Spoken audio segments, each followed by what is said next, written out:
এই ভিডিওতে আমি দেখাবো ফ্লেক্স এবং বাইসন ইনস্টলেশনের পর কম্পাইলার কিভাবে সহজ পদ্ধতিতে সেটআপ করা যায়। ফ্লেক্স, বাইসন এবং কম্পাইলারের ডিরেক্ট ডাউনলোড লিংক আমি ডেসক্রিপশন বক্সে দিয়ে দিব।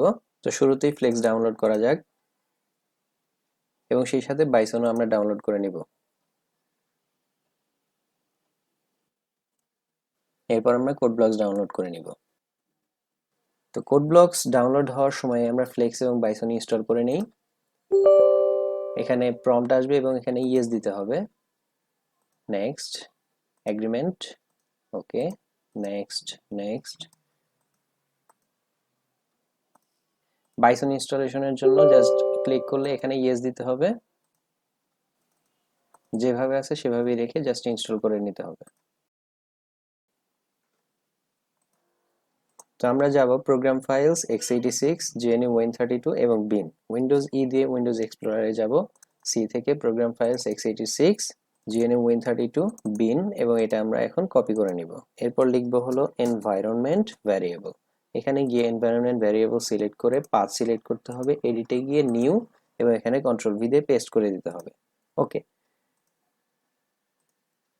তো কোডব্লকস যেহেতু ডাউনলোড হয়ে গেছে, এবার আমরা এটা ইনস্টল করে ফেলবো। এখানে ইয়েস দিতে হবে, নেক্সট, নেক্সট, ইনস্টল। এখানে প্রম্পট আসছে যে the target directory does already exist, okay to continue anyways. অর্থাৎ এখানে আমার কম্পিউটারে আগে থেকেই কোডব্লকস ইনস্টল করা আছে, এই কারণে এই জিনিসটা দেখাবে।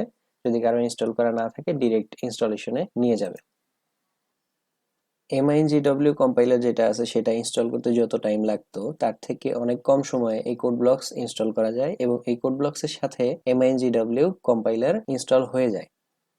কোডব্লকস ইনস্টল হয়ে গেলে এখন আমরা রান করাতে পারি। কোডব্লকস ওপেন করলে প্রথমে এটা দেখাবে GNU GCC কম্পাইলার ডিটেক্টেড এবং এখানে ওকে দিতে হবে। পরবর্তী ডায়লগ বক্সে যে অপশনগুলো আসবে আমরা প্রথম অপশনটা রেখে ওকে দিয়ে দিব। তো এবারে কাজ হলো MinGW যে কম্পাইলার আছে সেটার পাথ সেট করে দেওয়া। এজন্য এখানে আমি এটাও ডেসক্রিপশন বক্সে দিয়ে দিব। প্রোগ্রাম ফাইলস, কোডব্লকস, MinGW, বিন। তো এখানে যাব প্রোগ্রাম ফাইলস, কোডব্লকস, MinGW, বিন, এবং এটা এবার আমরা কপি করব। এরপর আবার যথারীতি এনভায়রনমেন্ট ভ্যারিয়েবলে যেতে হবে, এখানে গিয়ে পাথ সিলেক্ট করতে হবে, এডিটে গিয়ে নিউয়ে গিয়ে এখানে পেস্ট করে দিতে হবে।